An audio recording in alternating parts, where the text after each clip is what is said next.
All right, awesome. So, trauma overview. Sorry if it's a little dark. The next PowerPoint presentation is a lot happier, I promise. But trauma overview is going to start with um, understanding that unintentional injury is the primary cause of death and disability in people between ages 1 and 44 years. I was a little surprised to hear that. Um, but it is true. Unintentional injury is the number one cause. But we can help in the pre-hospital setting. Our evaluation and our care, as well as determining appropriate transport, can minimize the negative effects and hopefully prevent death and disability in these injuries. Okay, so let's talk about how. First, let's talk about energy, okay? Traumatic injury occurs when the body's tissues are exposed to energy levels beyond their tolerance. And so we're going to look at this cute little animation I worked so hard to make happen.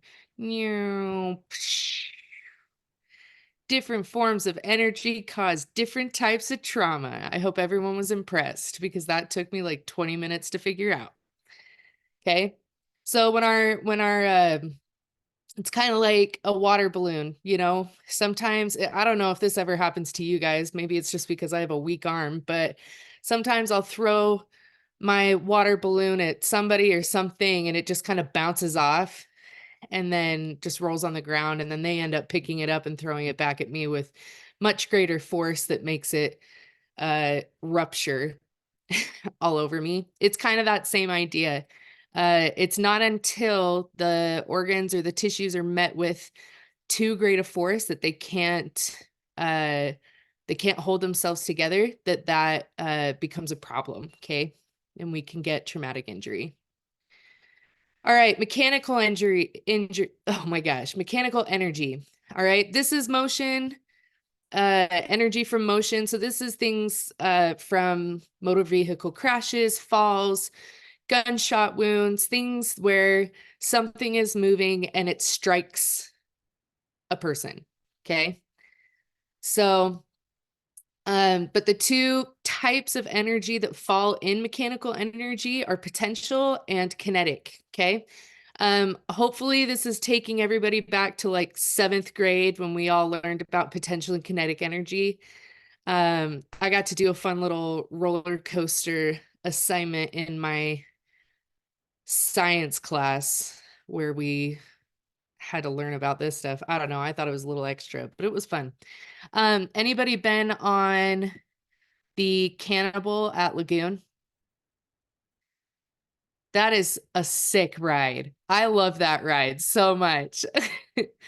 um, this is a really great example of potential and kinetic energy. So if you guys, those of you who haven't been on, you get inside this, like, I think it's like 3-row cart. Um, you get harnessed in, and then it kind of goes along its track and turns you to the bottom of this tower, and then it like elevates you like the Tower of Terror, um, all the way to the top. And then you come out of this opening here, and you can see like the entire valley. You can see the Salt Lake. I swear you can see Tooele from there. It's a really beautiful view, especially if like there's the sunset and maybe you're sitting next to somebody you like, but um it's a really nice view. But they hold you there for a second, um and it's just that pause because everybody's like, it's a really beautiful view, but I know what comes next, That is potential energy. Okay, it's the energy stored in an object right before it moves into kinetic energy. Okay. So once that potential energy moves to kinetic energy, it's going to tip you off the edge of the track, and then all of a sudden you start moving. And kinetic energy is why potential and kinetic energy is why roller coasters work, because most roller coasters depend on, gravity and the twists and the turns and things like that to keep the cart going um, throughout the entire ride until the end. It's just like a free falling cart. There's nothing propelling it forward except for science and physics. Okay. So understanding that the potential energy, you can also think of it as like a brick on a ledge. As it sits there, it has a number associated for its potential energy, which then switches into its kinetic energy when someone's a jerk and pushes it off the edge of, I don't know. And then that free falling is now its kinetic energy. Okay. All right. Chemical energy is energy released as a result of a chemical reaction. These are some types of chemical energy. This can be direct as well as indirect chemical exposure. So what I mean by that is direct is, oh no, I poured, I don't know why I can suddenly not think of a caustic acid or something. Drink bleach. Bleach. I poured bleach on me or something. Hydrochloric acid. There's a good one. I poured hydrochloric acid on my skin. Oh no, it's burning my skin away. That's a direct chemical reaction. Um, whereas an indirect chemical exposure is maybe you get hit with a powder or something like that, and there really isn't a reaction until you add water to it. And now that you've added water to it, there's an indirect chemical reaction, and you are now exposed to it. Okay. So this can be, gasoline, toxic chemicals. This can be, food is technically a type of chemical energy, the way that it affects our bodies. The sun, the ignition of a fire. So those are all types of chemical energy. Thermal energy, I love this picture. It's like, kid, just pose for this picture. Just put your hand on this hot burner for just a minute while we get this picture and it'll be fine. um, but this is an example of thermal energy. This is energy transferred from sources that are hotter than the body. Has anybody heard that there's no such thing as cold? What is it instead of cold? Do you know? Sense of heat. Just less hot. Yeah, the absence of heat. The absence or like less amount of heat. So, the reason why we can feel heat is because there is something that is of greater temperature than our, say hand. And so that heat, much like 500,000 things in our existence, goes from greater to lesser in order to kind of equalize the temperature. And so it moves from the object, say like a pan, a hot pan on a stove, into our hand so we can feel that heat, because now since we've touched it and introduced something that has less heat to it, now automatically that pan is going to lose some of its heat as it spreads to our hand. So automatically, as soon as you touch that pan, it now has less heat than it had before. Okay. This thermal energy can happen with hot air, hot water, hot surfaces, hot, anything hot. Okay. So much like this unassuming child here who thinks it's a good idea to put his hand on a hot stove, he is about to find out why that's a really not good idea, right? Because it is a massive temperature difference. And so it's going to move at a faster rate to our hand, or to his hand tissue. And that's going to cause a much more severe reaction than if he were to touch, I don't know, his driveway. So on a summer day. Okay. Okay, barometric energy results from sudden and radical changes in pressure. Some really good examples of this one are improper ventilation to a patient, or ear and sinus injuries. And we'll talk a little bit more about these in a bit. But when I say improper ventilation, what do you guys think that means? What do you think would cause a barometric injury due to improper ventilation? Bagging too much and not getting it in the right spot. Yeah, yeah, definitely. Bagging too much, how? Like too fast or too much volume? Both. It could probably be both. I think mostly at the wrong volume. Bagging too fast is going to cause, I think, different issues. Not so much barometric, but the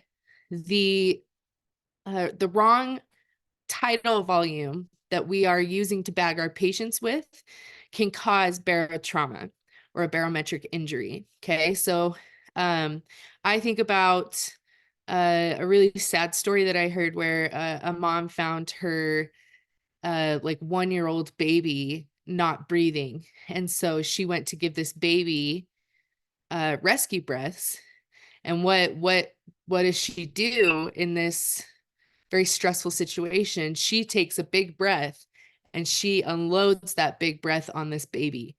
And our tidal volume as adults is a lot bigger than a small baby's tidal volume. And so she in turn ended up popping that baby's the lungs for that baby. And so that is a type of barotrauma.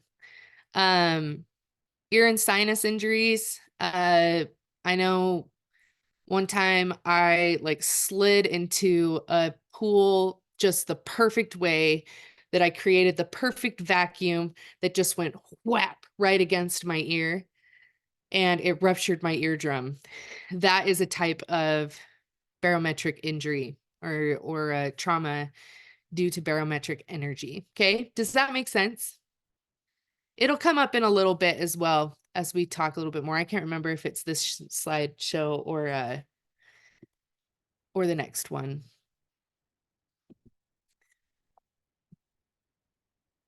Okay, your success in treating traumatic injuries lies in being able to not get tunnel vision. Okay. It can be so easy to get tunnel vision on the first injury you see. A lot of times there are way more serious things going on underneath. Because if you think about the damage it's done on the outside, can you imagine what it's done on the inside? So it's important to be able to maintain a calm energy in order to go forward with a trauma patient, be able to see the whole picture. So, and I think it takes a real seasoned provider to be able to see the whole picture and treat a patient quickly. So, but what is it? Slow is steady, steady is fast, I think is what the saying is. Anyways, but we'll get more into that. Maintaining a high index of suspicion for multi-system trauma and unseen injuries. That is a must, okay? All right, blunt trauma. I tried to add some funny pictures for you guys' enjoyment, so some of them aren't really that funny, but this one I thought was pretty funny. Blunt trauma, most basically put, is an object does not go into or through a body. Okay, it hits you and it bounces off. Okay, but it doesn't necessarily not cause damage. It can cause a lot of serious damage. Okay, as we can see in motor vehicle crashes and falls. These are the two most common types of blunt force trauma. But these are big culprits for hidden injuries. Okay. I don't know if you guys remember Michelle talking about that one patient who fell down the stairs at a casino. and the patient seemed to be doing just fine. But as she continued taking blood pressures, she could see that it was dropping really drastically, and come to find out he had an internal bleeding situation, which you couldn't see. And without those vital signs, without that constant reassessment, they would have missed. So, okay. So some types of blunt trauma, motor vehicle crashes. There are 3 impacts in a motor vehicle crash. The vehicle hits the object, the car runs into a tree. The person hits the inside of the vehicle. This can be minimized with like a restraint system or airbags, but they hit the inside of the vehicle, and then the organs hit the inside of the person, okay? Because they're all kind of floating around in fluid, held together by, our soft tissue skin. And once the inertia gets going, and hits an immovable or oh gosh, oh no, this is taking me back, an unstoppable force, I think, that object. So for example, the human body or the organs inside the body, it's going to keep going until it hits an object. So even though the car has stopped, the body is still in the car, and it's going to continue moving forward until it is stopped by the windshield, as is the case with this poor gentleman in this graphic here. Okay. Talking about our seatbelts. When you come on a motor vehicle crash, consider some things when considering some possible injuries. Okay, were they wearing a seatbelt, and what kind was it? Was it a 3-point seatbelt? Was this a normal vehicle? Are you in an EMS for NASCAR and they have like a 5-point restraint system? And were they wearing it properly? I know a lot of people who will take the shoulder strap and put it underneath their arm. And so now there's really nothing that's holding your shoulders in place, but they do that because it's uncomfortable across the neck, right? I know some people who just put it behind them completely, and now you only have a lap belt.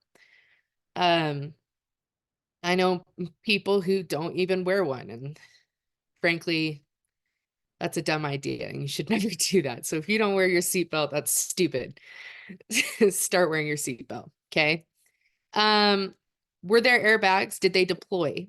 Make sure that if they haven't deployed, you keep your head on a swivel. You be very, very careful, because they can deploy at any minute. So if your patient isn't already out of the car, depending on their injuries, depending on the critical nature of that patient, it may be a good idea to wait for someone to, cut the battery, or I don't know, somehow prevent. I'm realizing right now that I don't know how you prevent airbags from deploying. So I think cutting the battery works. I'll have to look into that. Sorry. If anybody knows better, please throw it into the chat. Yeah, so on auto accidents, we're always told you want to cut the negative battery cable. That way it would stop the airbags from going off, because that can create, or we've all seen that scene from Final Destination, right? Where the lady's in the car and everything's fine until the airbag goes off. Yeah. Thank you. Yeah. I appreciate you sharing that. So yeah, cutting that, and we don't do that as EMS providers, I don't think. I've always been told that it's fire that does it. So that's kind of one of those instances where scene safety becomes really important. Okay, maintaining a high index for hidden injuries. Just be suspicious of what you can't see. Okay, just because you can't see it doesn't mean it's there. And then the pediatric patients in the car. When it comes to restraint systems, the the shoulder belt can cause more abdominal trauma than anything else. But a lot of times there's only lap belts, or the children just wear the lap belts because the shoulder strap comes up too high on their neck. And so in those moments, there can be a real possibility for like lumbar or thoracic injury more than anything else. Okay. I love this picture. I think it's funny. You guys can think what you want. Anyways, also considering contact points in and out of the vehicle. Contact points are the places that your patient has hit something. Okay, so in this lovely graphic, this patient has a contact point of this his chest, probably his neck from the steering wheel. We don't see it here, but his knees are going to make contact with the bottom of the dash. So that's going to be a contact point. For patients who are ejected, they will have a second contact point because they've been ejected from the car. So they have bust through the car. So that's contact point number one. And they've hit an object or the ground or a tree or something else. And that's contact point number two. And they can have subsequent contact points after that. Your steering wheel can cause barotrauma, like we were talking about before. And this is mostly in your hollow organs that can become ruptured based off of, that's a sudden stop and those organs are still flying forward. And so the pressure can cause a rupture or bruising.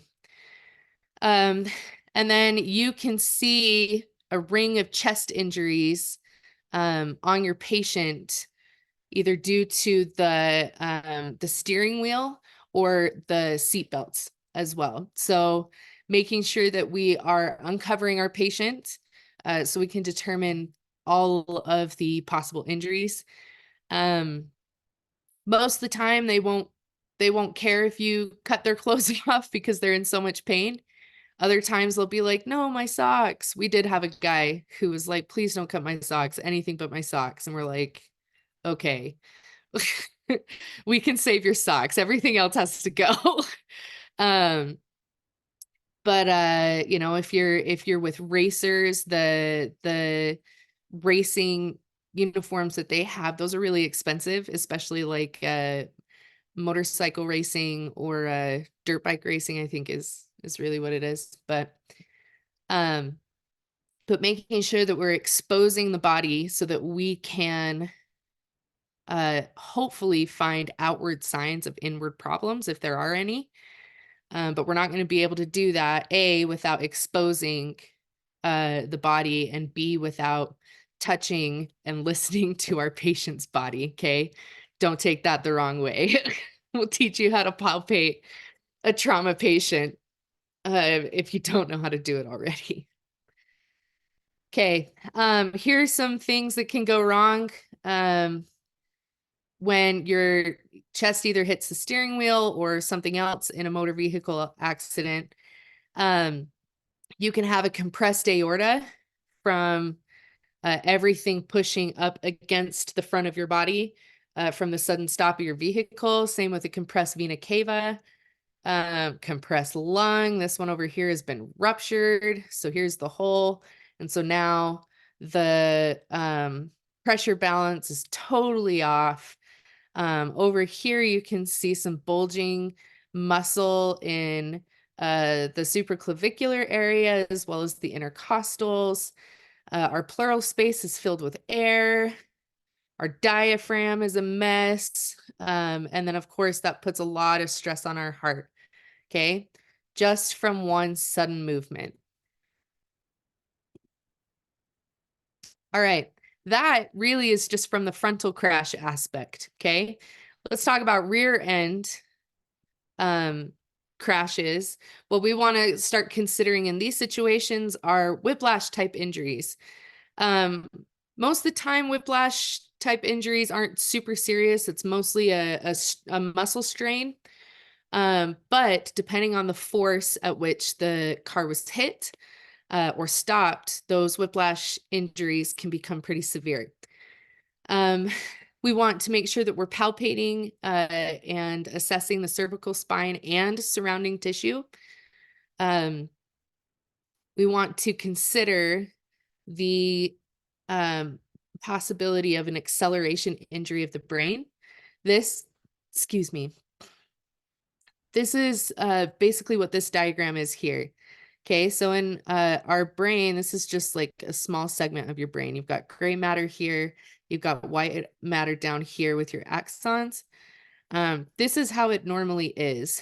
But because of science, if you stop, your brain goes forward, and you can cause a shearing to happen here in between your gray and your white matter, which causes nerve damage, and it can cause bleeding.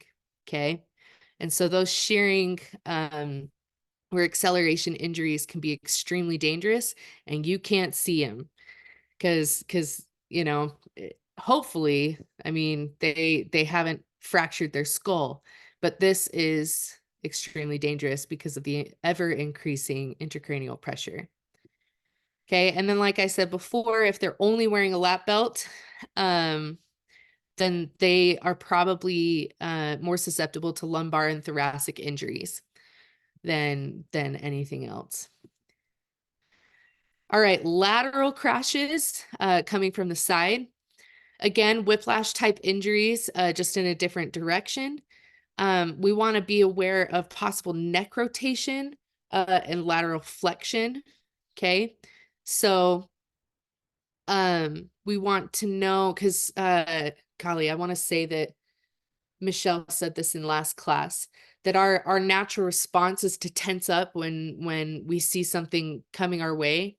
That neck rotation and the lateral flexion can cause major injury depending on the force of the oncoming vehicle or the force of our vehicle hitting something.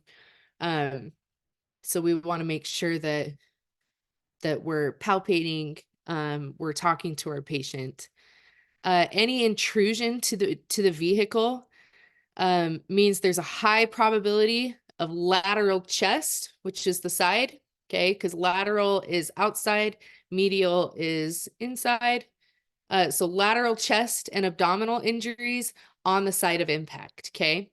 So if I have an intrusion on the passenger side of the car, then I have a high likelihood of injuries on the my right side if I'm driving a vehicle with a steering wheel on the left side. I don't know. So making sure that we are being aware of that. Okay, rollover crashes. This is a picture from a rollover crash I went on. It looks pretty gnarly, right? That looks pretty bad. He was fine. Like 100% fine. You know, going 80 down the interstate, and it was like 2 or 3 in the morning, and he thought he saw an animal dart across the highway. He was just tired, and so he overcorrected and then overcorrected again, and it caused a rollover. But he was wearing a seatbelt, so he was able to crawl out. He had like no injuries. He probably had some whiplash, but no injuries. So seatbelt. In rollover crashes, your injury patterns are pretty unpredictable because you are hitting all sorts of contact points inside the car. The airbags can cause a problem. Honestly, your seatbelts can cause damage even when they're being worn properly. But in rollover crashes, unrestrained patients have likely struck the inside of the vehicle repeatedly. Okay. Full or partial ejection is the most common life-threatening event. So, make sure that if your patient has been ejected or partially injected, that you're not like signing their death warrant. You're like, oh no, they'll probably die. You know, we still need to take very good care of them. That is a very serious situation if they are still alive. But they do have a fairly high mortality rate. Okay. Um, on this, okay. I want to see if I can do this. Okay. Um, rotational crashes. This is when something hits the vehicle and it causes it to like spin. So you're not rolling over, you're spinning. These injury patterns are going to be a combination of lateral, so from the side, and frontal impacts. Okay.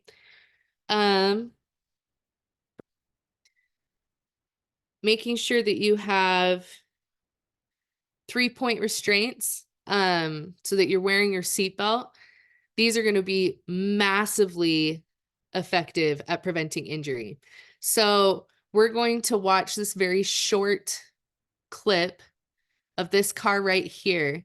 There are 3 passengers, and I want you to tell me if any of them were wearing their seatbelt, okay?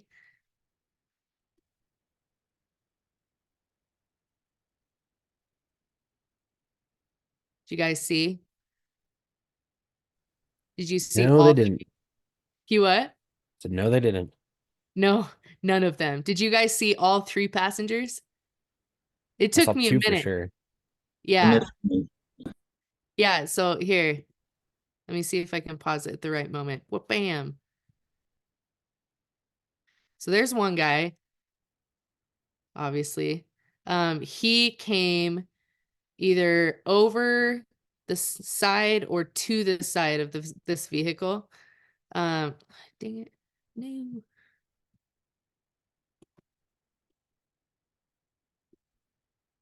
Here's the other guy right here. Okay. And then there's the third. Okay. None of them were wearing their seatbelts. I am almost 100% positive that those first 2 passengers died. If not at the moment of impact, then definitely when they both got hit by this car or run over by this car. This passenger might have lived because they weren't on the side of impact, and they didn't get hit by this car. You can kind of see, them kind of bounce off the ground right here. Okay. So that was a very, very serious rotational crash. And it could have likely been avoided. Well, maybe not avoided, but there would have been a higher probability of survival if they had been wearing their seatbelts. So honestly, maybe not for the driver, but because there was some pretty serious impact there. But if they were to live, the seatbelt would be why. So.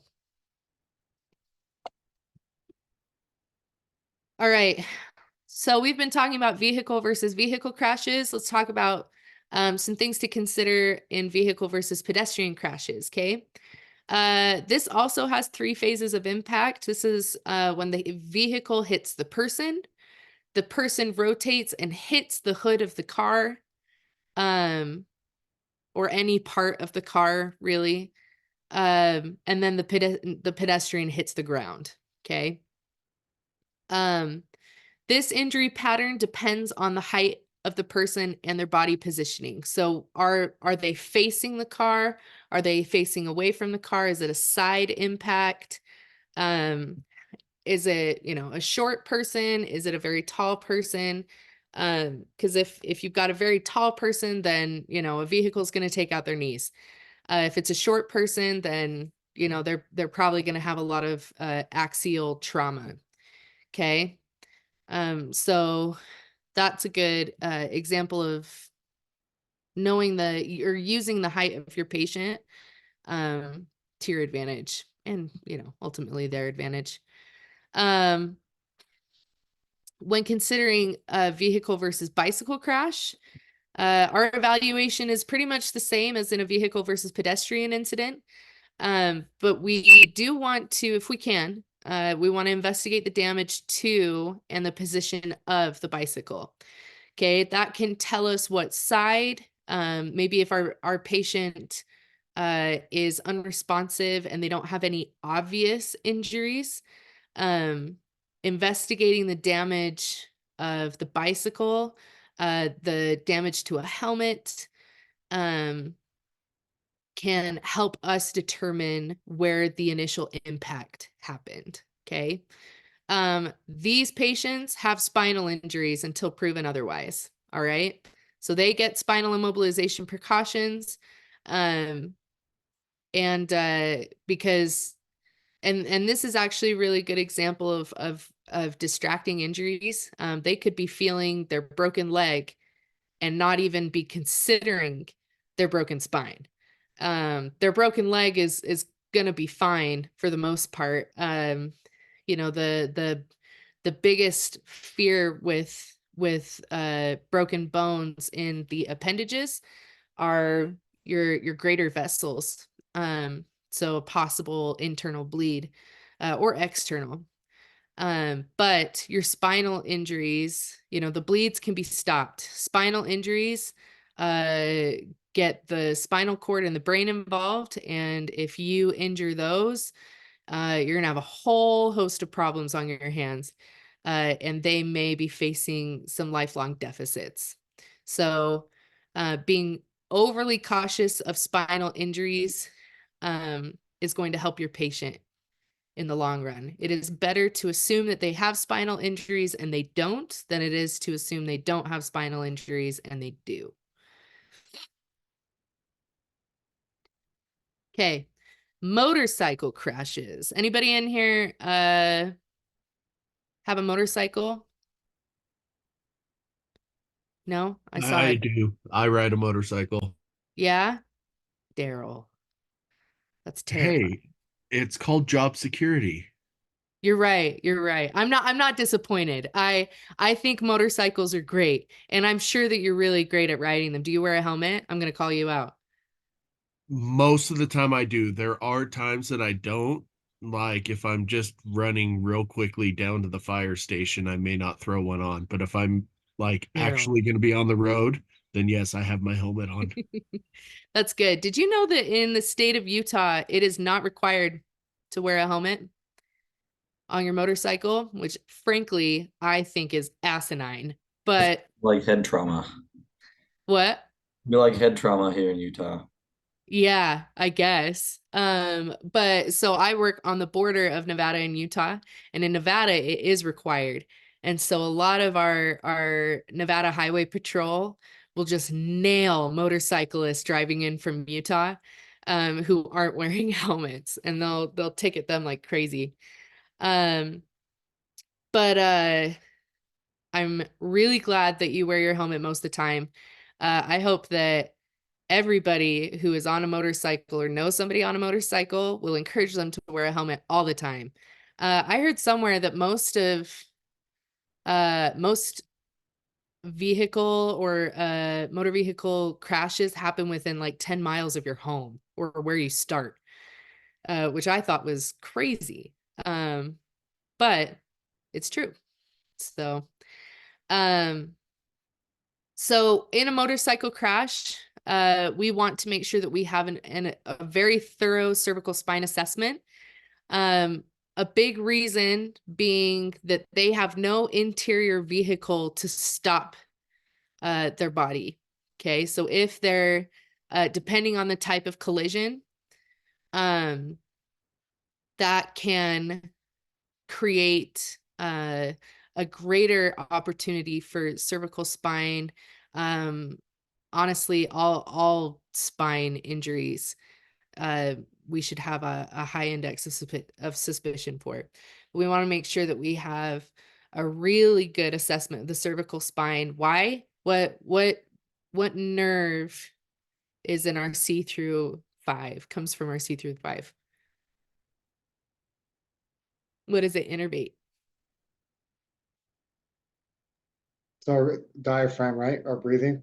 Yeah, the diaphragm. So the phrenic nerve comes from our C3 through 5, and it innervates our diaphragm. As soon as that's severed or damaged, we now have no control over our diaphragm, which is a large part of how we can mechanically breathe. And so now we're breathing for our patient. Okay. Um, anything above your C5 is going to inhibit your patient from breathing, and it's going to have a fairly serious impact on their heart rate as well, and like 500,000 other problems that I think we'll get into in the next slideshow. Okay. We are going to practice helmet removal when we do skills week. Helmet removal is an art. um, I say it's an art because you can do it horrendously wrong and cause major problems. Or you can do it right, and you can save a patient from spinal cord damage. Okay. Um, so we'll get to we'll get to practice that. One, I think it was last year when, or the year before, when I was practicing um, my skills for my advanced class. Michelle made me do helmet removal like 600 times because it was like the next week that we were going to work speed week out in the salt flats.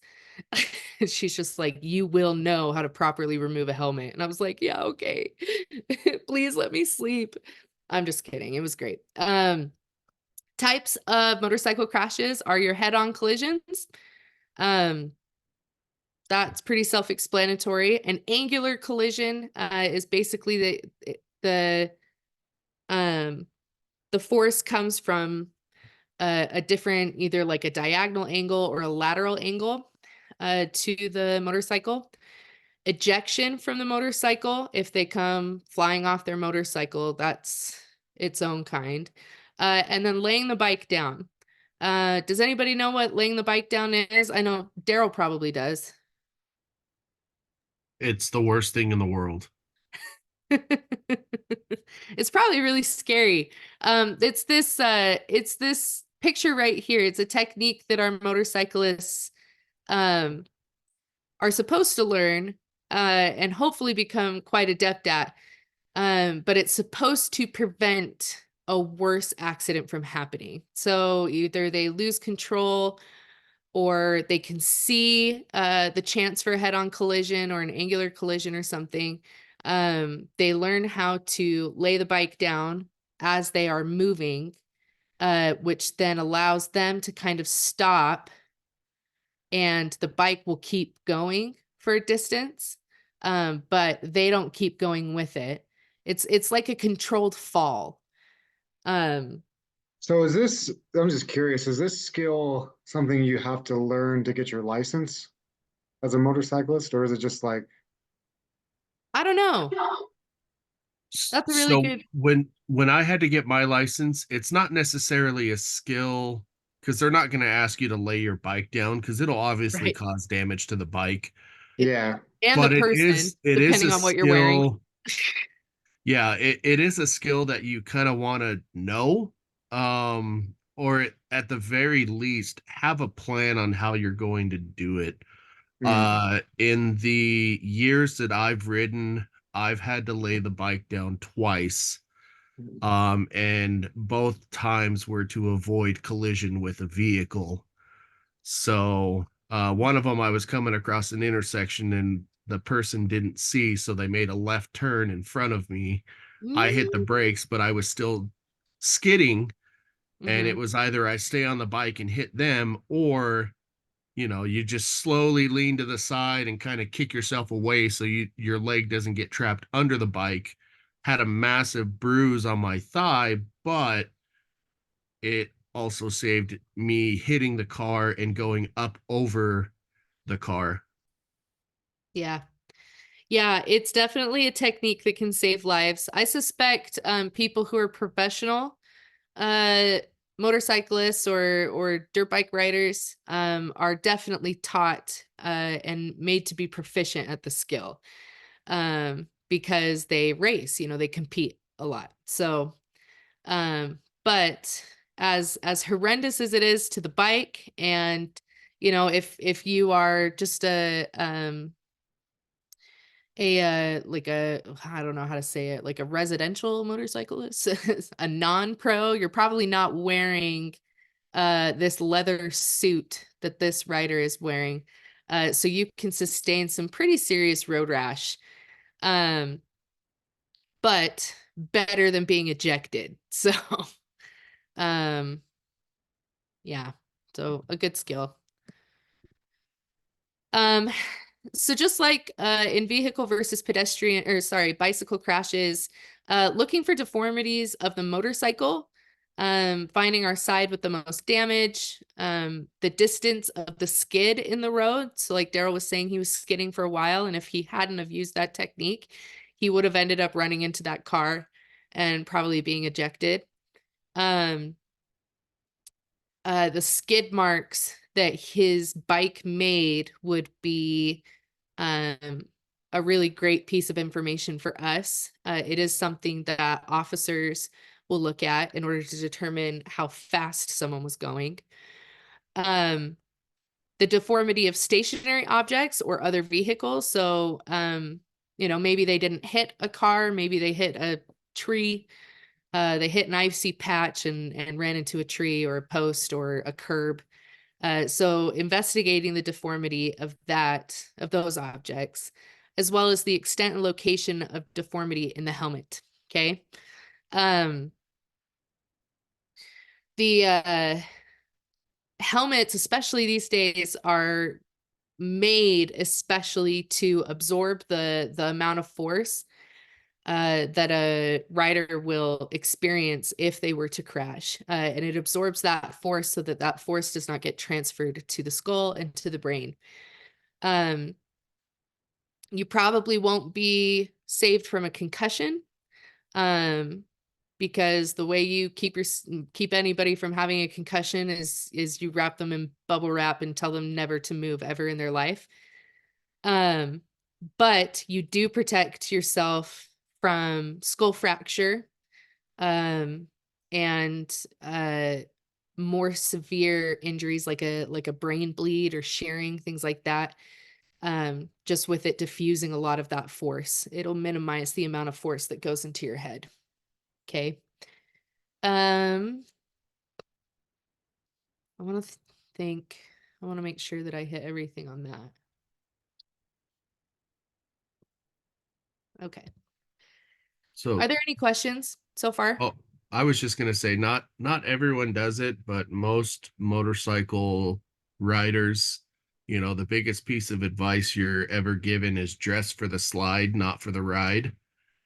Um, because you know that's in essence what you're planning for is it's not a question of if you're going to lay the bike down, it's more a question of when it's going to happen. So if you plan for it and you prepare for it, then your chances of severe injuries is lessened.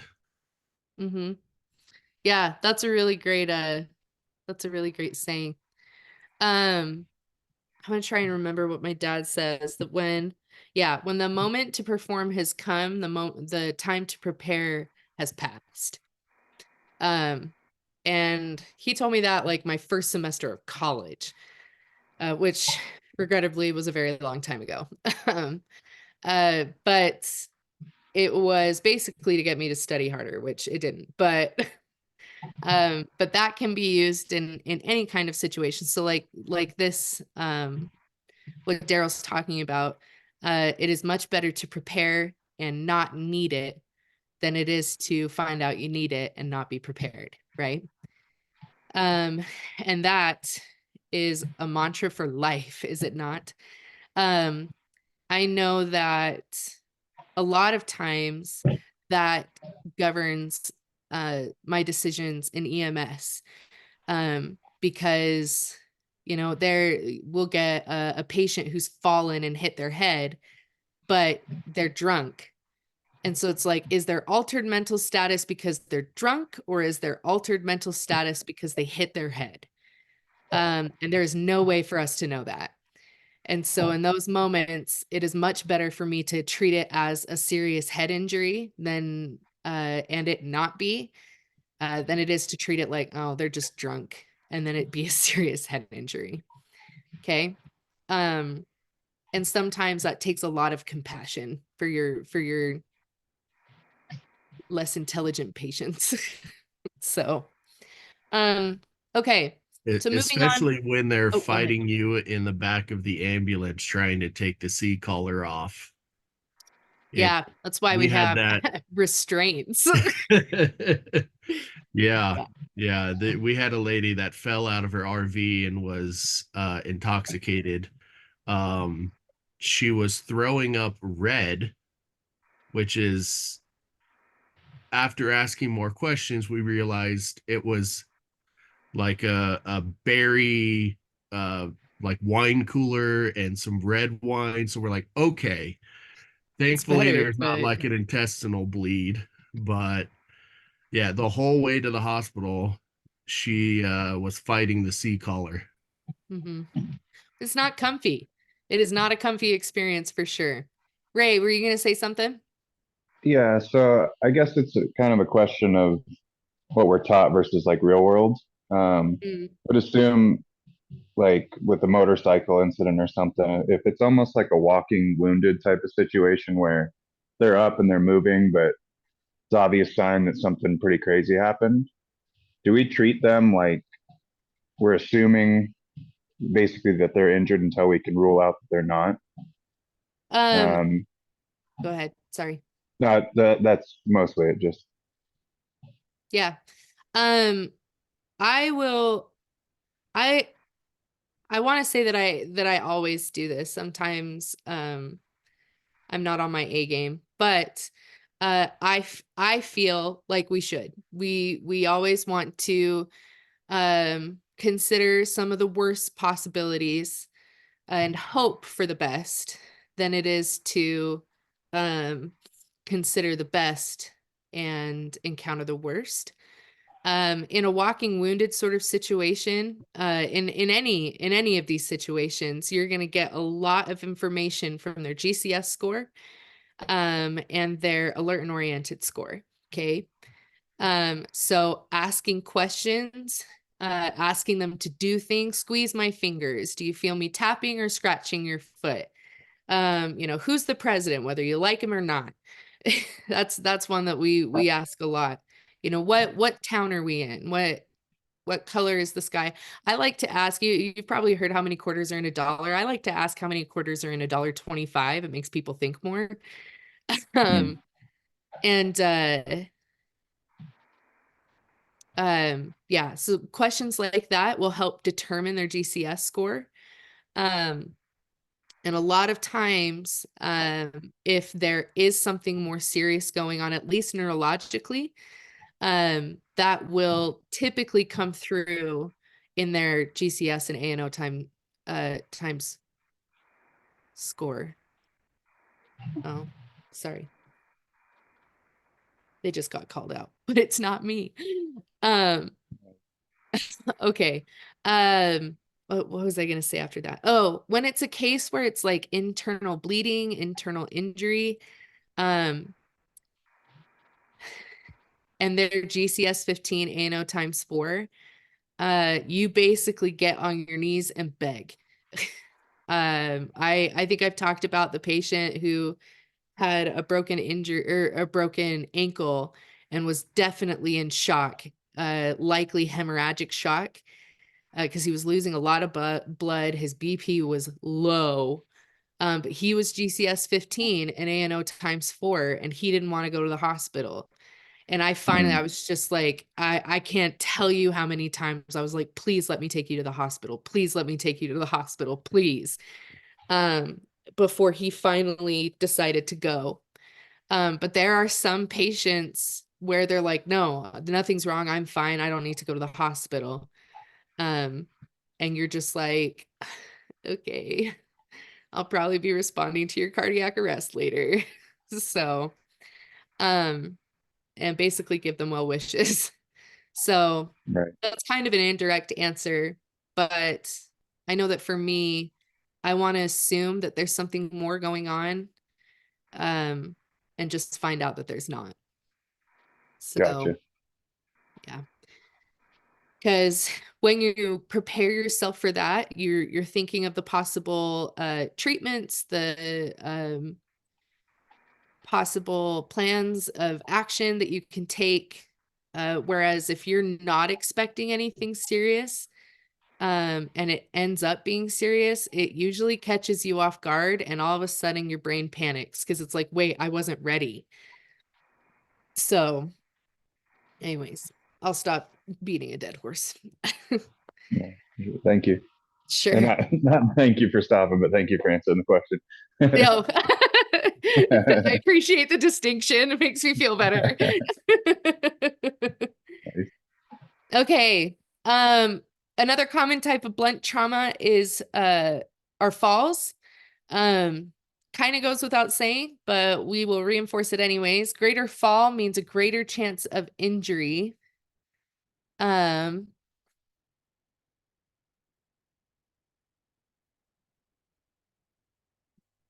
Sorry, I'm just reading Gage's message on the chat.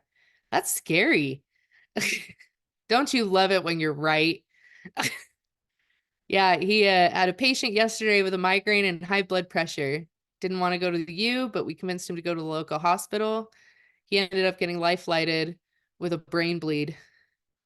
That's gnarly. I was the afternoon that my grandpa passed away, we were sitting in the ER, and I was in the waiting room while some other members of the family were in the room.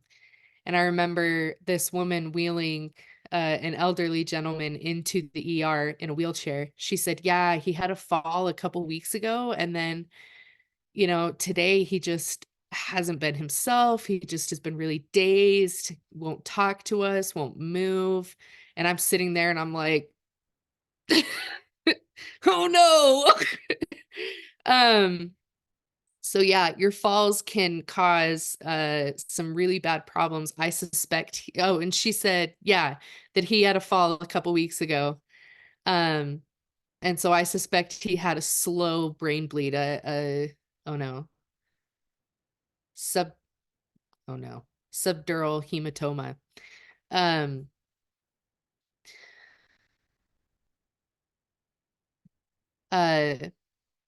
So those are some really scary ones. And we'll talk more about that later.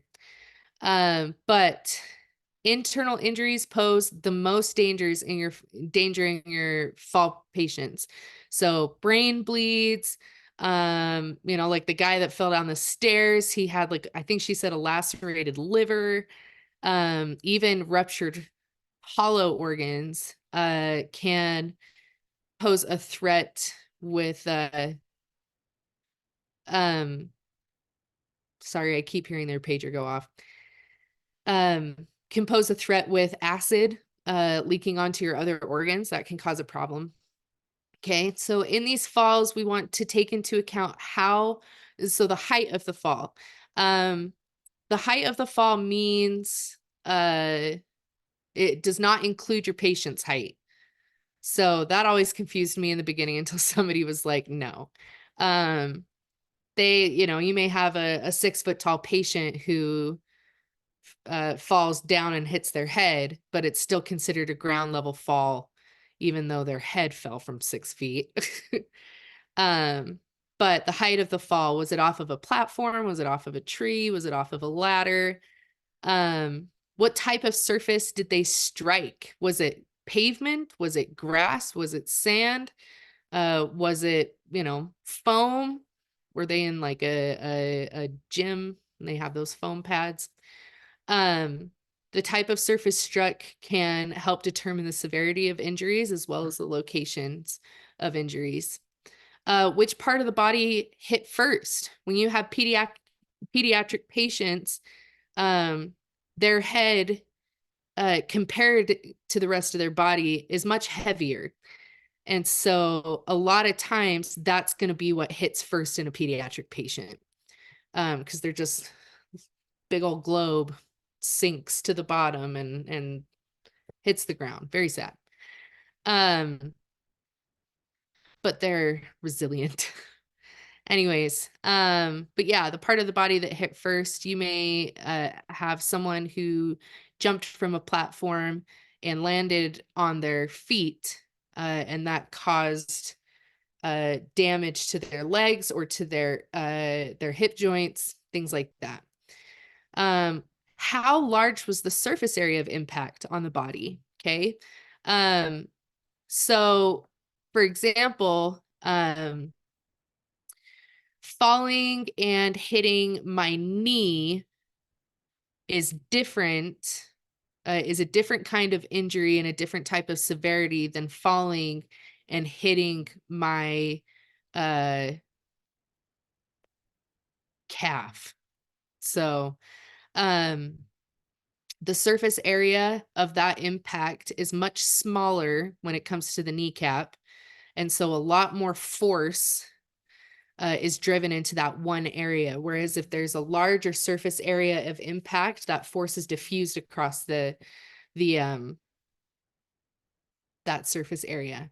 That's why high heels can cause so much damage if they end up on your toe, because all of that force is in one point, as opposed to wearing flats or tennis shoes.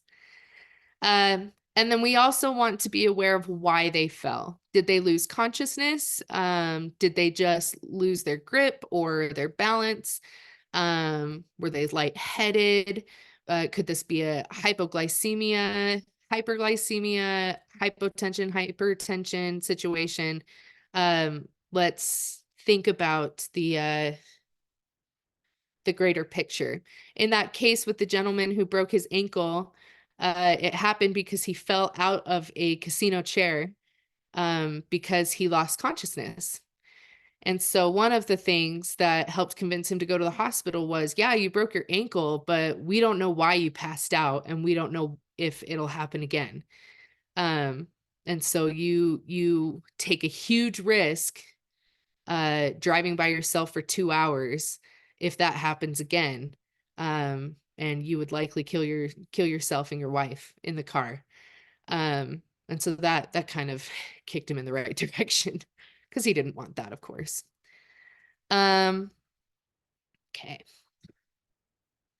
All right, let's go ahead and take a 10-minute break. If you guys will be back by 11:21, 11:20, I don't know. That would be great. And then we'll go into the rest of this slide. Okay. Penetrating trauma is not nearly as long. So you get stabbed and that's kind of it. I'm just kidding. But yeah, go ahead and take a break, and we'll see you guys in just a few.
Okay. Who is Weston Lee? Is that your name? Just Weston? Are you back? Yeah, Maybe. I'm back. You are? Is your name Weston? Yeah. It is? Why aren't you on my roll? Do you have a different name? No, I'm just listening in for remedial hours. Oh, I got you. Leslie sent me the link. Incredible. That makes more sense. I'm like, I Sorry for the don't see you in confusion. my class. All right, cool. Fantastic news. Okay, are we ready to get back to it? Not everybody at once now. Woo! Woo! Woo! I appreciate your enthusiasm. Okay. Oh no, we're not going to show that. Hang on, wait.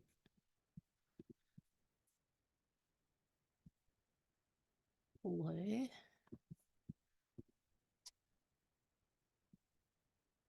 Ready.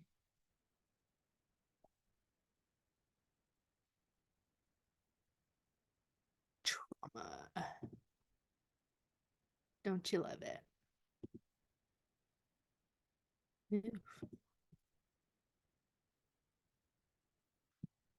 Okay. Wonderful. All right. So we talked about blunt force trauma and all the damage that can do. The biggest thing I want you guys to remember about blunt force trauma is that you don't always see how bad it is. And so keeping that high index of suspicion is really important, but also not getting tunnel vision or distracted by other things. So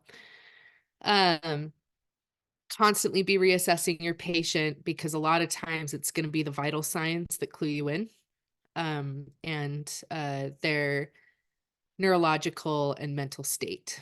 So constant reassessment. Amazing.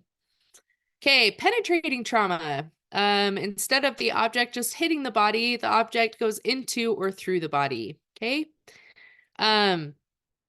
Just because you can see it on the outside does not mean that nothing has happened on the inside.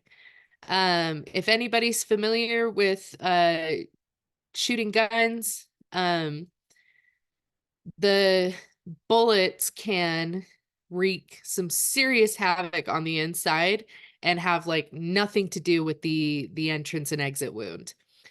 There was a there's a story that I heard about a gentleman who was laying in his bed in a hotel and just, enjoying a TV show, eating his candy bar, when a gunshot was heard. And then the next morning when they found him, he was dead. And they're like, what happened to this guy? And so they did this autopsy, and there wasn't all they found was like a slight abrasion on his scrotum, but the inside of his body was like mashed potatoes. And they just really didn't understand why. And they found a bullet, but they're like, how did this even get in here? Like, there's no gunshot wound. Well, it turns out that the people in the room next to him were drunk, and one had a gun, and he was like, hey, let me show you my gun, it's really cool, and accidentally set it off, and the bullet went through the wall and straight up this guy's scrotum and into his body and just bounced around on the inside.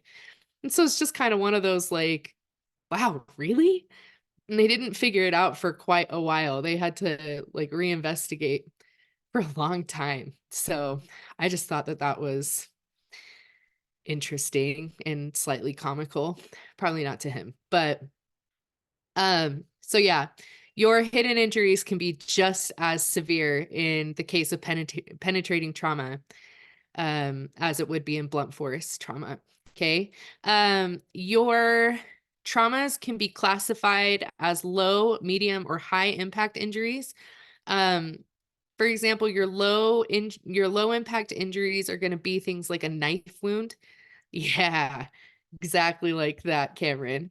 I also thought it was kind of funny how in the slides that they give us, the the example they said was low impact injuries are like knife wound, like the wounds from knives or ice picks.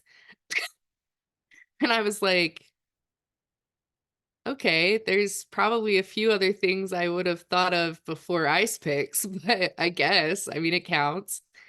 So yeah, that would be like your low impact.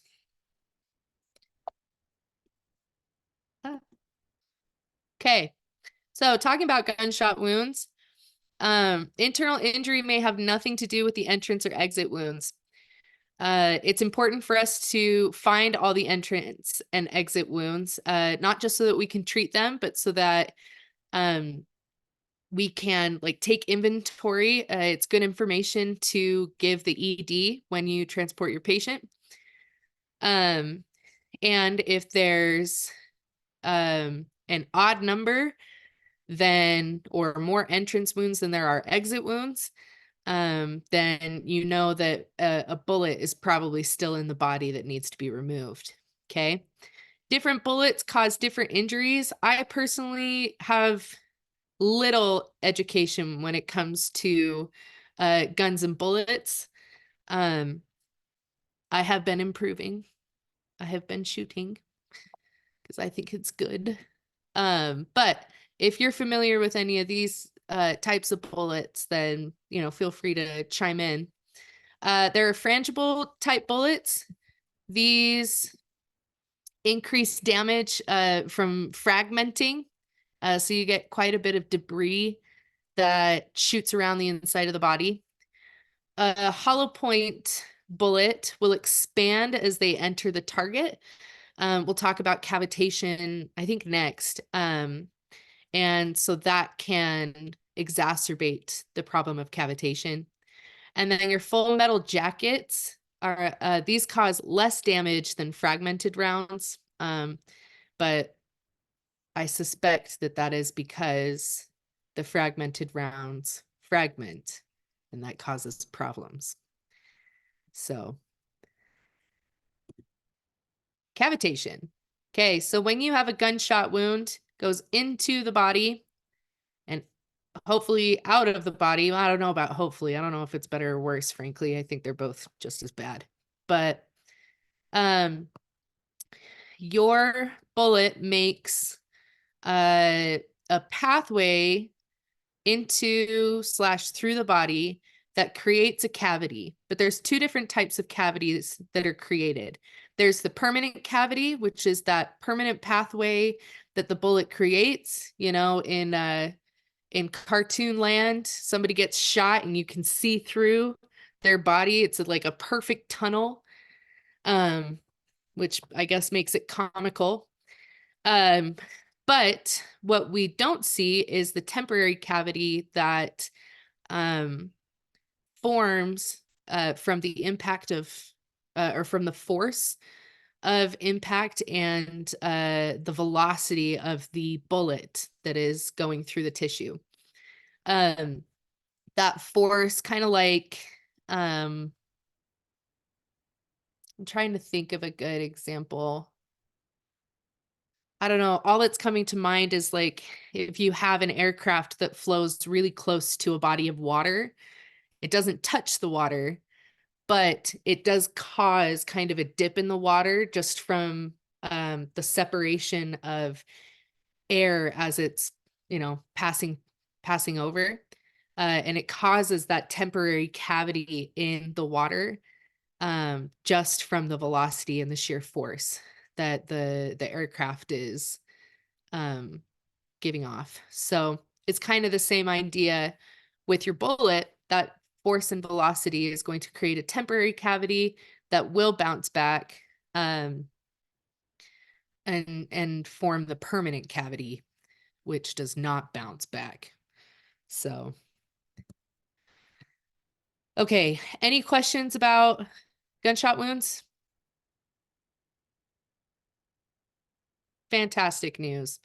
There are several different types of penetrating trauma, as anything, you know, being stabbed into a patient, a knife, a stick, a pen, a fork, an ice pick.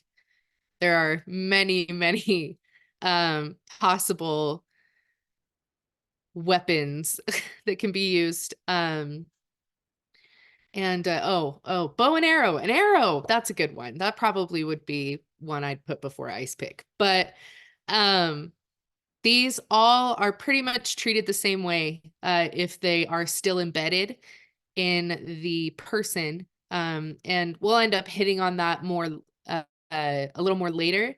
But essentially, it's the same thing that you would do in any other situation with an impaled object. You're going to stabilize it. You are not going to pull it out. The one exception we'll talk about in a bit, it's if it impedes CPR. But otherwise, we do not pull out the object because that object is staunching the bleed for us, and we do not want to create more problems for ourselves and the patient. Okay. Yeah. All right. Blast injuries. Where's my picture? Oh, well, it's all right. It kind of wasn't very important.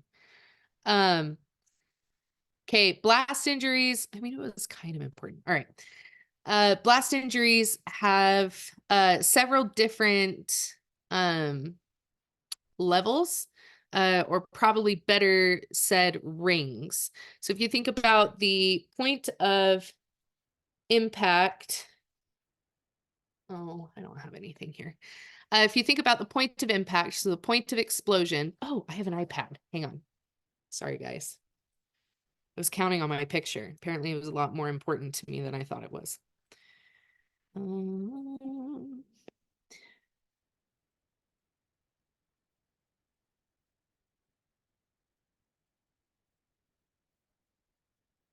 Okay.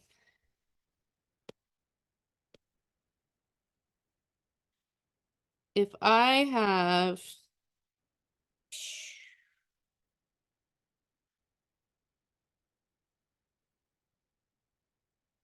a point of impact, that's an explosion, in case you're wondering.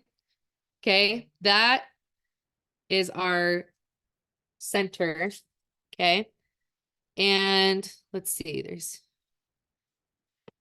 we are going to create 5, I think it's technically 4 rings. Please don't judge my inability to draw a circle. So we have our first ring, and this here is our primary blast injuries. Okay, so our primary blast injuries are injuries resulting directly from the blast. Okay, these are caused by barometric energy. All right, so the pressure of the blast has hit the body and has caused injuries directly from that pressure, or directly from the flash. So you can get flash burns from proximity. These will differ based on how close to the impact you are. And they have a large impact on lungs, eardrums, and compressible structures. So you can have ruptured lungs, ruptured eardrums. I'm trying to think of other, your hollow organs, so your stomach, your intestines, your gallbladder, things like that. Those are all going to be impacted, or can be impacted in a blast. Okay, so that's your primary ring. It's a direct injury from the actual blast. Okay. Secondary I will draw us another circle. Is just a little further away from the blast. Okay. It doesn't necessarily have to do with the proximity because you can have primary and secondary and tertiary injuries all at the same time. But where our primary injuries have to do specifically with the cause is the blast, the explosion, your secondary injuries result from the flying debris as a result of the explosion, okay? So these will cause blunt force or penetrating trauma, all right? So an explosion has blown up and you were close enough to be affected by the barometric energy. And so not only has your eardrum ruptured, which is a primary injury, but your abdomen has been impaled by a piece of shrapnel. Okay, secondary injury because the blast hit the object, which then hit you. Okay, so secondary. Tertiary.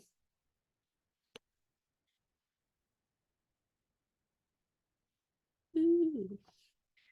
Okay, I'm going to continue drawing these rings for you, but tertiary is when a person is hurled by pressure and hit something else. Okay, so not only did your eardrum get ruptured with a primary injury and your abdomen has been impaled by shrapnel, your secondary injury, but you were close enough to the blast that it has also thrown you off your feet and into your A bed of spikes. What? Into a bed of spikes. Into a bed of spikes. I love it. I think it's great. Amazing. We'll keep going with this. Okay. All right. Quaternary. We're going to keep going out. This is actually going to be our last ring. Okay. So it's our furthest out. These are miscellaneous injuries that occur during an explosion. Okay. So that's kind of the way that I think about it is, with the exception of quinary injuries, if it doesn't fit into any of the others, it's a quaternary. Yeah. Quaternary injury. Okay. So your eardrum has been ruptured from the pressure of the blast. Your abdomen has been impaled by shrapnel, and you have been thrown from the pressure of the blast into a bed of spikes. And I don't know, anybody got any ideas? Struck another individual's knee while flying. Yeah. I just don't know if that would be considered tertiary, you know? Seems I don't pretty know. miscellaneous to You got a me. paper cut. You got Because of struck the by blast. lightning. You got, yeah, that's true. Miscellaneous injuries that occurred during the explosion. Okay, you know what? That works. There's a massive storm outside, and now you've been electrocuted by lightning at the same time that there's an explosion happening. Wow. Man, it's like the guy that got which bomb struck first? The one in Nagasaki or Hiroshima? I think Hiroshima was first. Yeah, there was a guy who went to Hiroshima for business, and then the first bomb detonated. And then he's like, oh my gosh, this is horrible. I'm going to go home to Nagasaki. And then the second bomb detonated. I think he's the most unfortunate man. Anyways, but yeah, miscellaneous injuries that occurred during the explosion. Sure, you got electrocuted. That sucks. Okay. And then we look at our quinary injuries. These are caused by biological, chemical, or radioactive contaminants that were added to the explosive device. Okay. So it's not necessarily the explosion itself. But it has been added to the explosive in order to cause more, to wreak more havoc, to cause extending injury and illness. Okay. So like, wait. Oh no. Man, all my, okay, hang on, wait. I gotta figure this out because I need my pictures. Hang on, give me just a sec. So speaking about those miscellaneous ones, I Uh-huh. don't know if you guys have heard, there's always this like famous story that's always told about like crazy circumstances. So there was this gentleman that was basically went up to the top of a building, was going to commit suicide, yet so he literally jumps off the building, but his cause of death was a gunshot wound. What? Yeah, because in one of the rooms there was a struggle going on between two other people. So there was another crime being committed, and shot was fired, and it hit this man that was falling, who had jumped to his death. That killed him before he even hit the ground, and so the person that fired the gun was actually charged with his murder, Oh, even though he literally was in the act of committing suicide. wow. That's a true story. Yeah, yeah, that is a Wow. true story. That's It's nuts. crazy.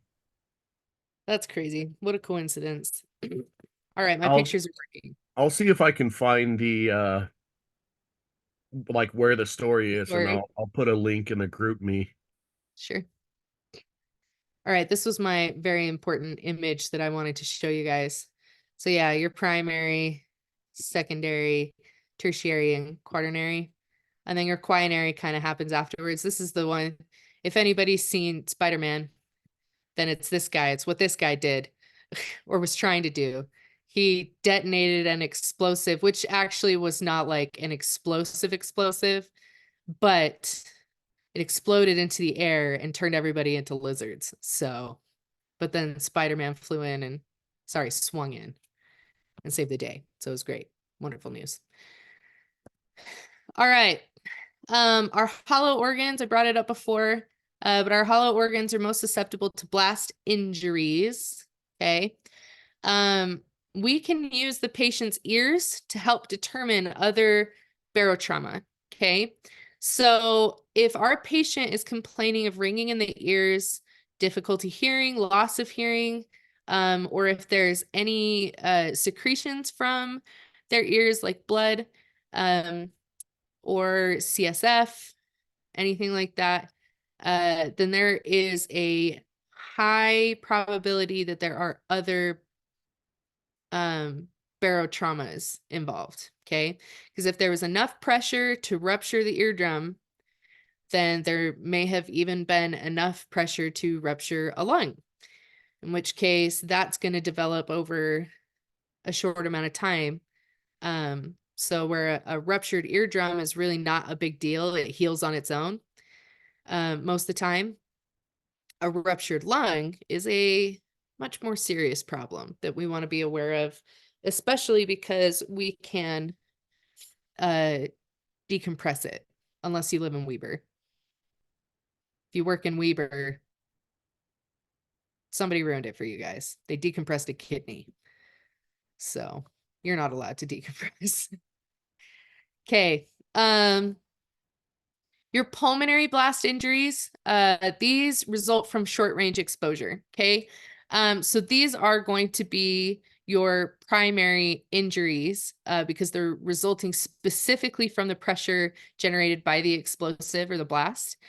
But they're going to be closer to the blast than primary injuries that are further away from the original area, where the pressure is greater. It hasn't diffused across so much space.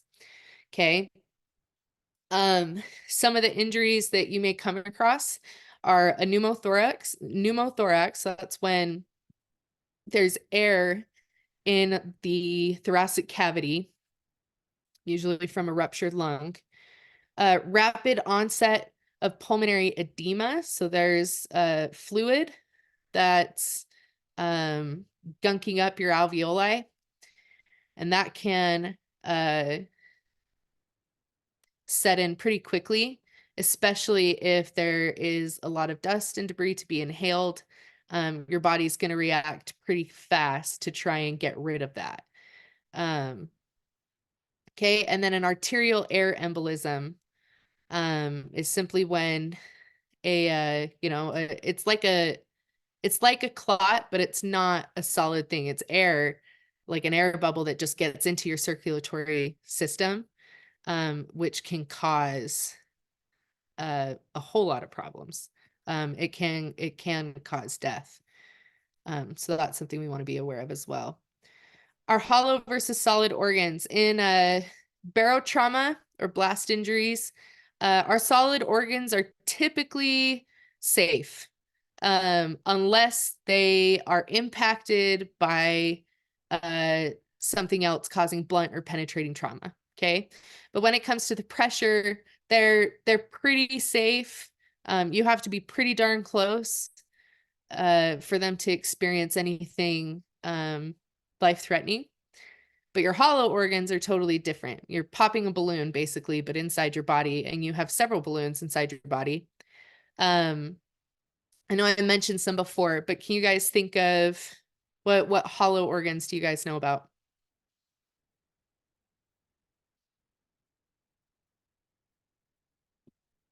Not everybody at once now. Say aren't your lungs considered hollow? What else? Heart? Your The pancreas. sense.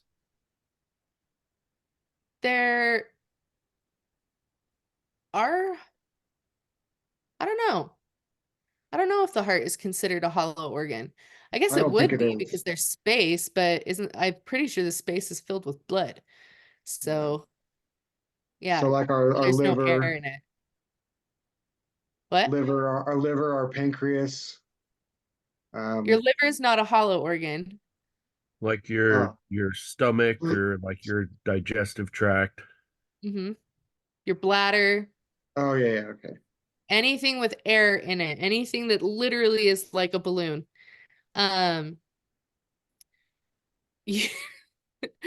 Cameron's been told his brain. That's too bad, buddy. So sorry for you. Yeah, your solid organs are going to be your liver, your spleen, your kidneys, hopefully your brain. Things like that, which are a real problem if there's any kind of laceration to those, because they are heavy bleeders. So if there is blunt force trauma or penetrating trauma to those organs, then there's a high probability for internal bleeding. If we think about underwater explosions, these cause the most severe abdominal injuries, which I thought was really interesting. Anybody know why? I wonder if it's because, sorry, I was supposed to look it up, but fun fact, my internet browser wasn't updating, and that's why I kept losing all of my saved projects. Because these are all made on Canva. Anyways, I lost them all again this weekend, so I was up for a very long time last night making them again. I'm gonna look into that. Yeah, if anybody like scuba dives or anything, and wants to shed some light on why the abdominal injuries would be so severe, that'd be really cool. So Otherwise, go ahead.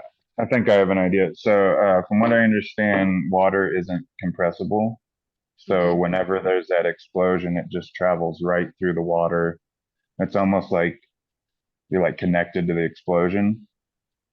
Whereas the air will kind of like cushion and take some of it. It just kind of travels right through the water and you're part of it. So I think the same thing if the explosion's above the water, you're kind of safe.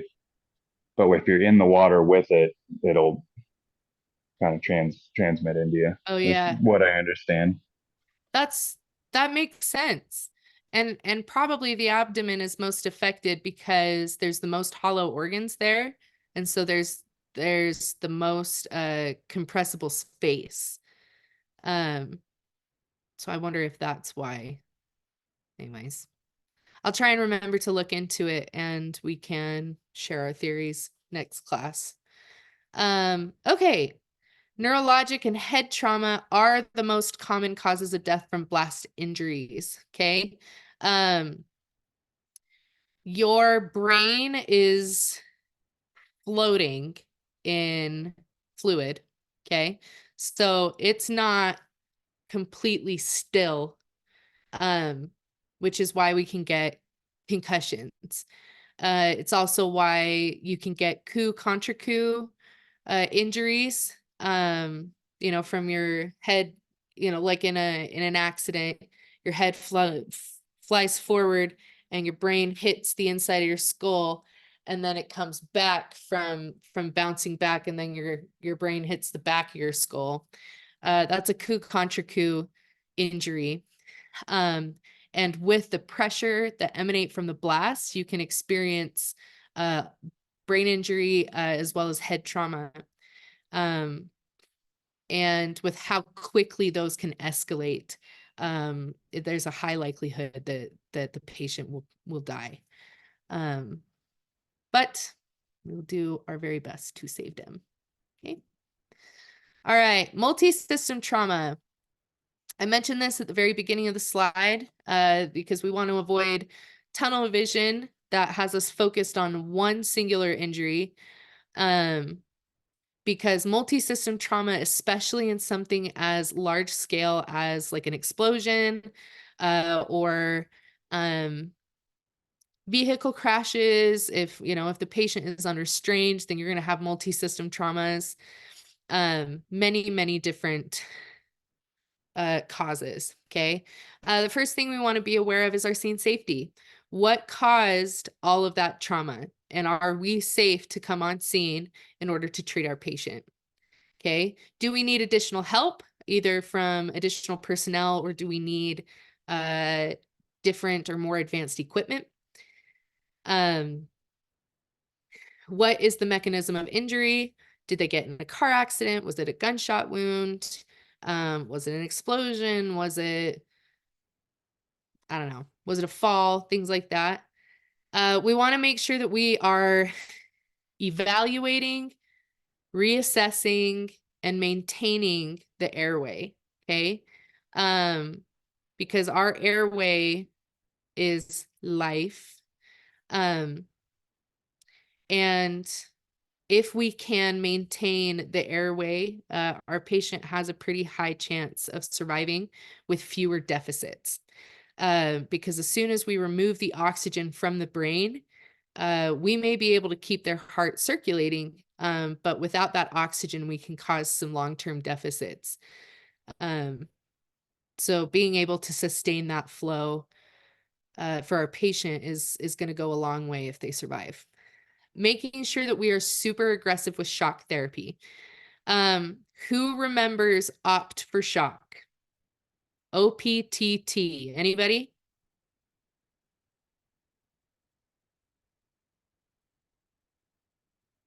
No.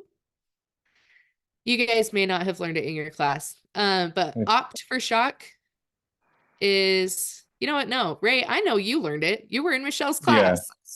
Yeah. So it's oxygen, position of comfort, and then temperature. Okay. There's a second T. Do you remember what that is? Some people forget about the second T because that's not how you spell opt, but I don't remember. That's okay. Time or transport. Gotcha. So in our shock patients, we want to make sure that we are timely, that we are transporting quickly, that we make that decision very quickly. But other than timing and transport, we are looking at oxygen therapy. We are putting them on, an adequate amount of oxygen. If we need to, we can throw them on 12 to 15 liters via non-rebreather mask. Then position of comfort, if they are able to communicate what that is to you. Otherwise, usually the biggest position of comfort determination is how easy is it for them to breathe? Are they laid back too far? Are they and it's hard to breathe, or are they too far forward that it's causing pain? And then yeah, your temperature, keeping your patient warm. Okay, so OPTT, oxygen, position, temperature, transport. Okay. Spinal immobilization is indicated. It used to be that everybody got put on a backboard. Everybody got a C-collar, everybody got all the spinal immobilization things. But they have been discovering more and more as time passes that that isn't always ideal depending on the injury. Our ambulance cots can act usually just as good as a backboard. But determining what they need and how aggressive you need to be in immobilization, sometimes a C-collar is perfect. Other times, just telling your patient, don't move.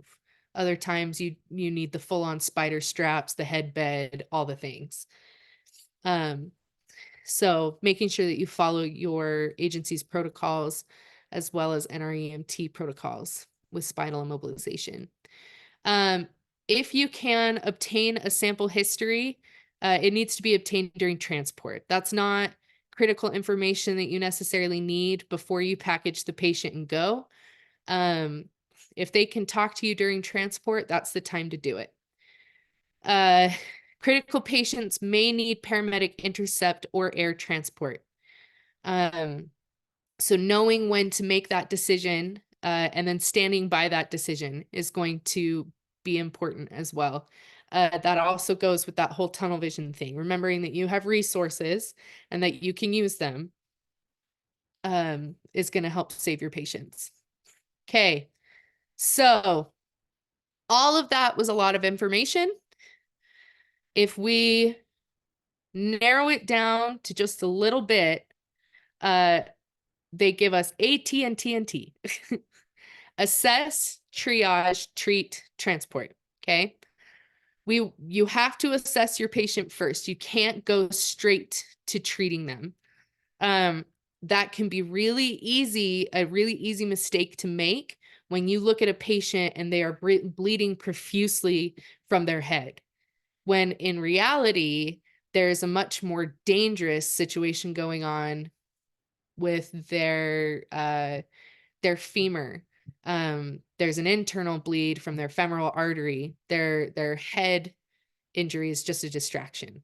Or maybe you're distracted by stopping the bleed in the head, that you're not noticing that you're moving their neck around and there's a cervical spinal injury.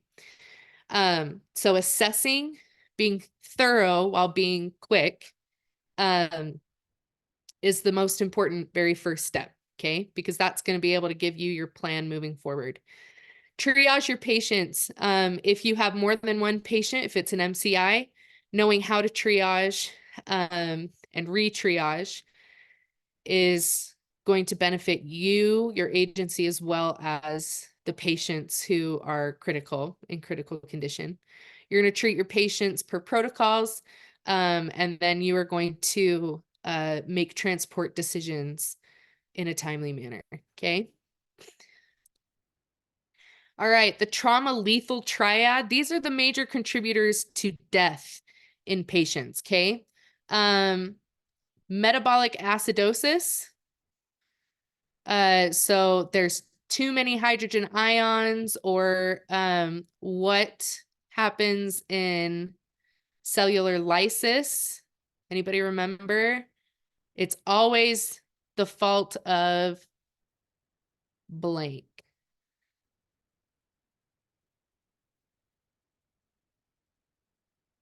It's all right. I'll give it to you. It's kind of hard to remember sometimes, unless it's been drilled into your head like it's been drilled into mine.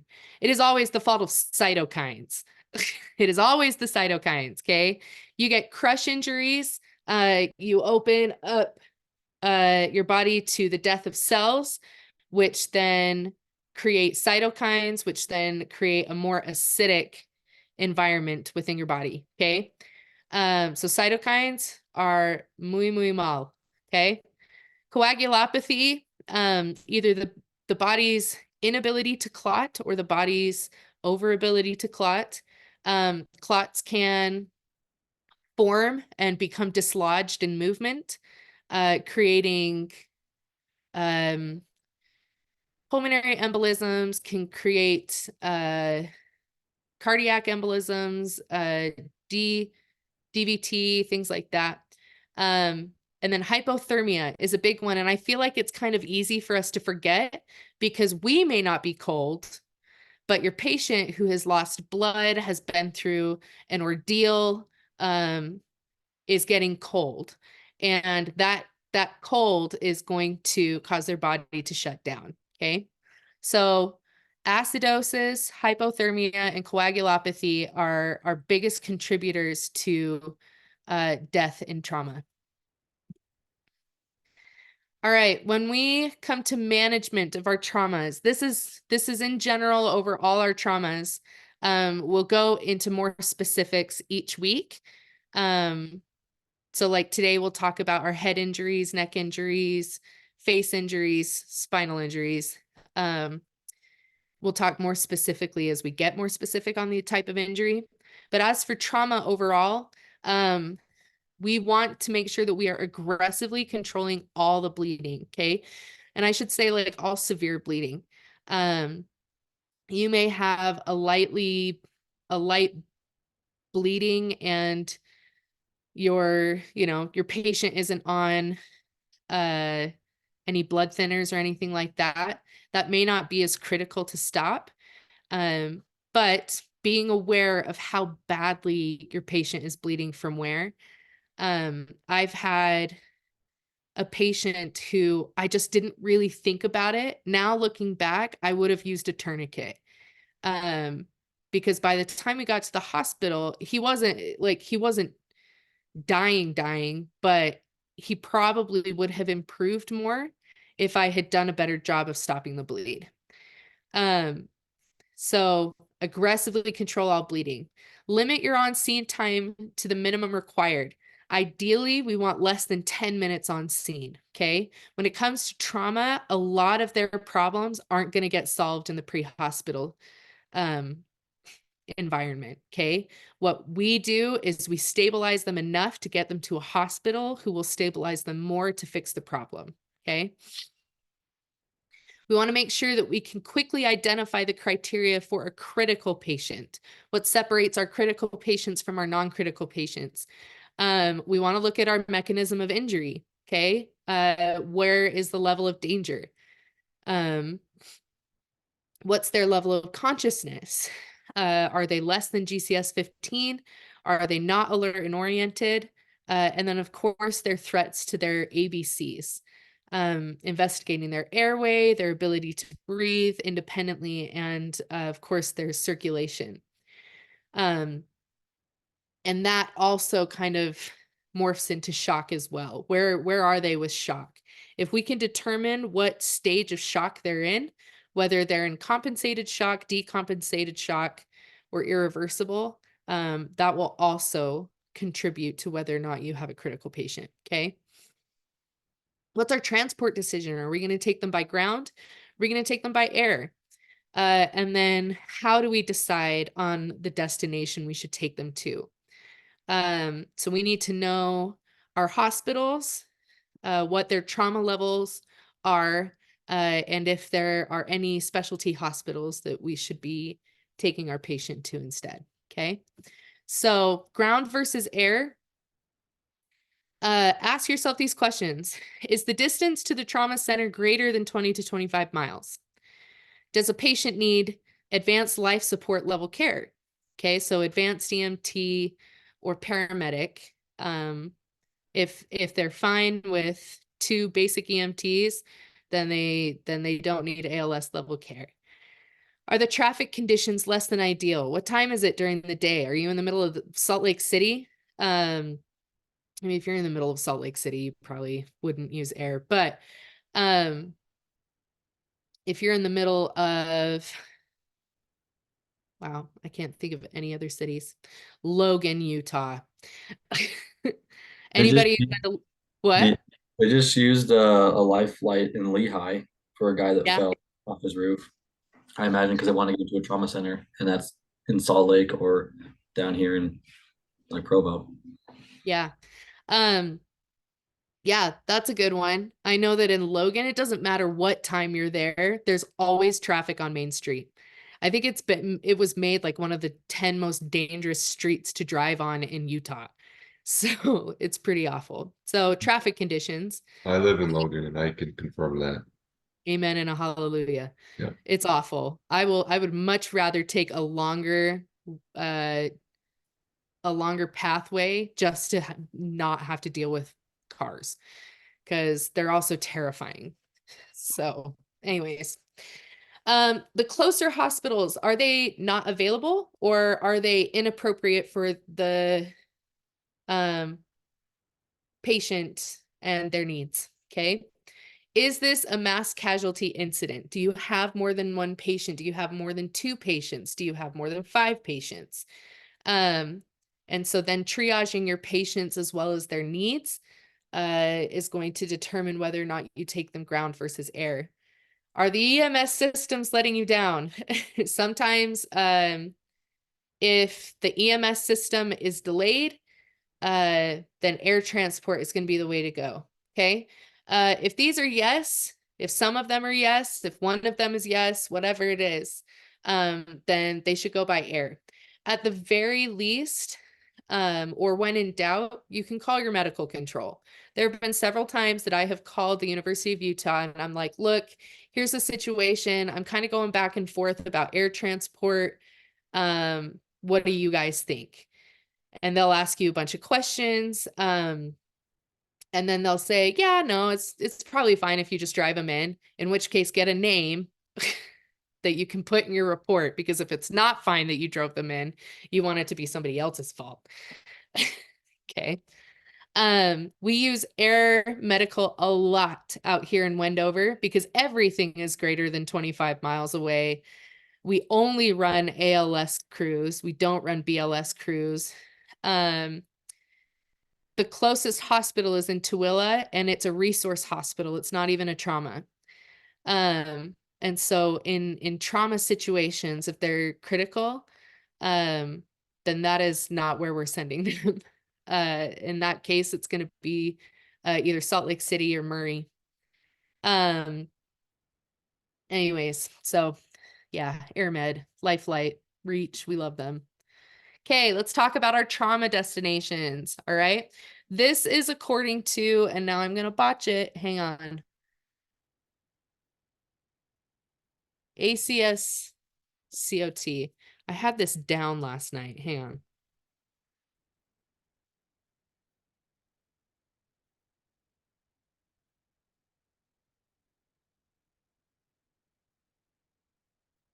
The American College of Surgeons Committee on Trauma. There you go. It's important for you to know their criteria for trauma care, and these are them. So with technically, your book will say that there's really only 4 trauma levels. There's technically 5, but 5 is mostly like, trauma 5 is like your Instacare, and not so much your hospital. So, but trauma 5 is going to be an emergency department with after hours protocols if the facility closes. Med staff are available at the patient's arrival, and that there is surgery and intensive care at times. So it's not necessarily constantly available, but it is available sometimes. And then, of course, they have to have agreements and the ability to transfer patients to a higher level trauma center. Okay. Trauma 4 has all of that criteria, but they also have quality assessment and improvement programs, as well as outreach education programs for trauma prevention. So as far as like pre-hospital or trauma services specifically to the patient, it's not much more than a trauma 5. Okay. Trauma 3 has the same as trauma 4 criteria, but these guys also have 24-hour access to emergency medicine physicians. Okay. They also have availability of general surgeons, not necessarily 24 access, but they are available to them. And then they can provide backup care for outlying hospitals. Okay, at the very least to stabilize a patient and then transport them to a higher level trauma center. Trauma 2 obviously has trauma 3 criteria, but they have 24 access to general surgeons, where trauma 3 just had some availability, but not necessarily 24-hour access. Okay. Trauma 2 has 24 access to general surgeons. They also have anesthesiology, radiology, emergency medicine, neurosurgery, and orthopedic surgery available. Okay. And we get to our trauma 1. Obviously, they have all the trauma 2 criteria, but these guys have 24-hour in-hospital access to general surgeons. Okay, so with our trauma 2, they may have 24 access to general surgeons, but they may be on call. They may be at home. They may not necessarily be in the hospital. But your trauma 1 is going to have access to in-hospital surgeons. Okay, and in addition to radiology, emergency medicine, anesthesiology, your trauma 1s are also going to have plastic surgery and maxillofacial surgery available to them.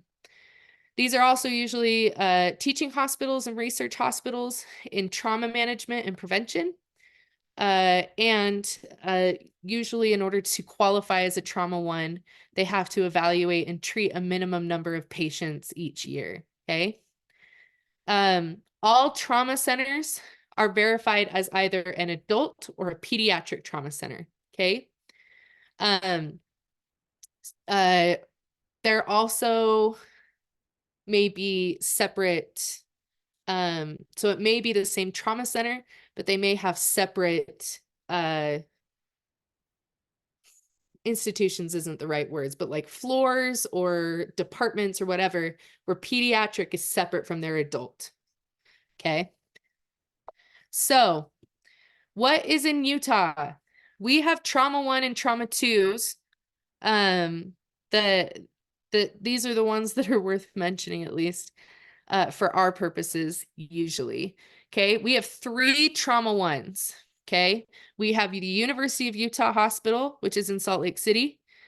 We have Primary Children's Hospital in Salt Lake City, and we have Intermountain Medical Center in Murray. Okay, Primary Children's Hospital just opened a location in Lehigh. It's not a trauma 1 yet, but they are working towards that criteria. Those are our only trauma 1 hospitals in the entire state of Utah. Sorry, Southern Utah. Really sorry for you. Womp, womp, womp. Yeah. You do have a trauma 2 hospital that's almost just as good. Okay.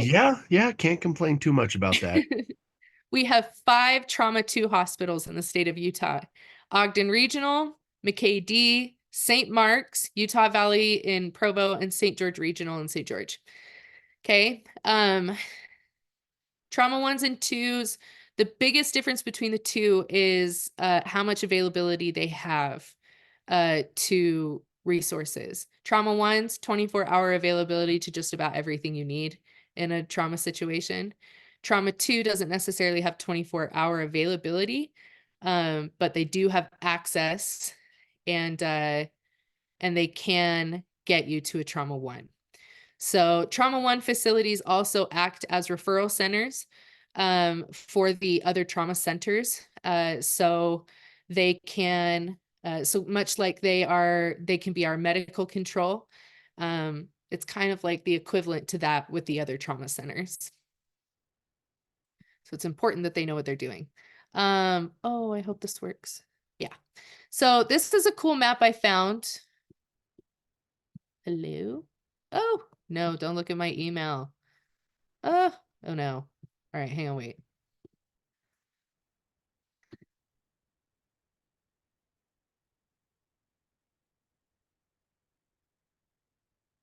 Sorry, guys. Where'd it go? Aha, I found it.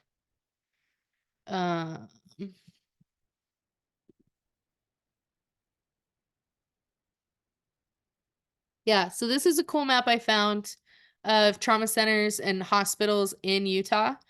So they map out the 1s, 2s, 3s, 4s, resource hospitals, critical access, and then whatever that is. I don't know what that is. Oh, it's a level 4 critical access hospital. So, like I said, so for me, I'm in West Wendover. That's like right over here. And our closest hospital is Mountain West, or Elko, which is in the opposite direction. But these are both just resource hospitals. They aren't trauma level. If we want a trauma level, we have to go into Salt Lake City, which hello. Oh, there it is. I was like, why isn't it there? It's because there's so many. Yeah, so Salt Lake City is going to give you, that's wrong. St. Mark's is a trauma too. Yeah, all of your hospitals. So, yep, Utah Valley. Anyways, I think it's a cool resource to have, just to look at, honestly. Okay, let's see here.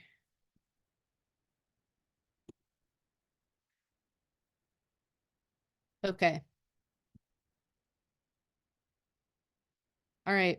That is the end of the trauma overview. Are there any questions? We're all experts. Sorry, I know I bob my head a lot. Awesome. Okay. What we're gonna do is how much time does Michelle usually give you guys for lunch? Is it just 30 minutes? Usually Usually? Okay. between 30 minutes and 4 hours, give or take. Right. Okay. All right. I'm gonna stop this recording. Wait, how do I stop the recording? I have been recording, right? Pause share. Okay, hang on, wait. Aha! I found it. Stop recording.